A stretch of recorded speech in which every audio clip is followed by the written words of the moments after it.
ঢাকার শহর যে এত সুন্দর, মাশাআল্লাহ আমাদের ঢাকার শহর যে এত সুন্দর, আসলে আমরা নিজেরা এটাকে পলিউটেড করে রাখছি। বা একটা জনস্রোত দিয়ে, যেগুলো সুন্দর জায়গায় যদি বেশি জনস্রোত থাকে, অনেক মানুষ থাকে, তাহলে ওটার সৌন্দর্য নষ্ট হয়ে যায়, দেখতে অসুন্দর লাগে। দেখুন আজকে আপনার ঈদের সময় ঢাকা শহর একদম ফুল ফাঁকা, কোথাও তেমন কোনো মানুষজন নাই। এখনকার রিয়াল যে বিউটি ঢাকার শহরে, সেটা বোঝা যাচ্ছে। আমি যখন এই রোডগুলো, এই রমনা পার্কের আশেপাশে রোডগুলো রাইড করি, বিশেষ করে এই ঈদের সময়, মনে হয় কিন্তু কোনো বিদেশের কোনো একটা উন্নত দেশের কোনো একটা কান্ট্রি রোড রাইড করতেছে। কত সুন্দর এটা রমনা পার্ক, পাশেই এই সরকারের বিভিন্ন খবর, মাঝখান দিয়ে সুন্দর রাস্তা, সবুজ শ্যামল রাস্তা। এই সামনে কাকরাইল বোর্ড।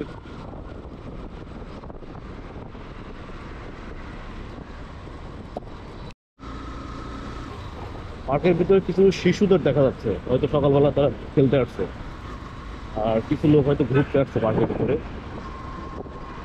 এই যে বর্ষবরণের সামনে, এখানে আল্লাহ 30 দিন জ্যাম লেগে থাকে সবসময়, সিরিয়াল কি যেমন একটা অবস্থা। পার্কে যাবো হচ্ছে কুমিল্লা গরিপুর, ম্যাপে দেখাচ্ছে আমাদের কোন কোন রাস্তায় যেতে হবে। অধিকাংশ রাস্তা এখন ফাঁকা, কোনো মানুষ নাই, মানুষ আছে তবে ওরকম না।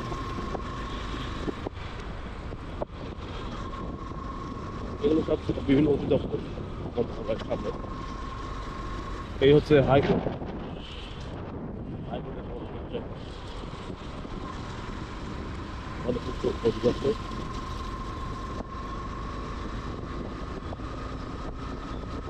তো ঢাকার শহরে যে রিয়াল যে বিউটি আছে, সৌন্দর্য আছে, এটা উপভোগ করতে হলে আমাদের অবশ্যই এই আমাদের যে দুইটা ফেস্টিভ্যাল আছে, এই ফেস্টিভ্যালের সময় আসতে হবে।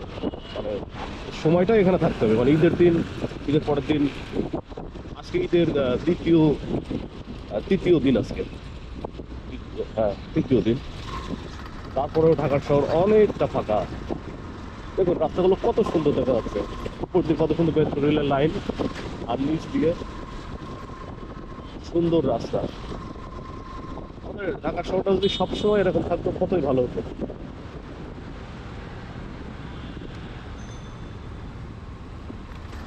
দেখুন রাস্তাগুলো, হাইকোর্টের সামনে গুলো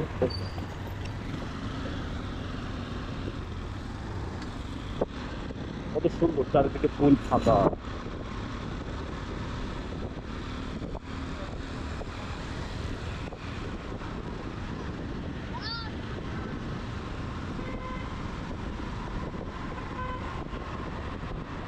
আমি এখন আছি বঙ্গবাজার।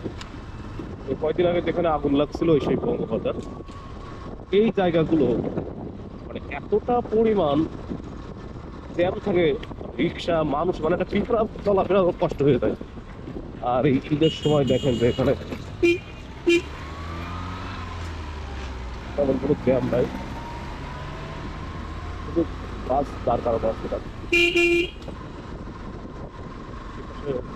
বিভিন্ন বাস দাঁড় করানো আছে।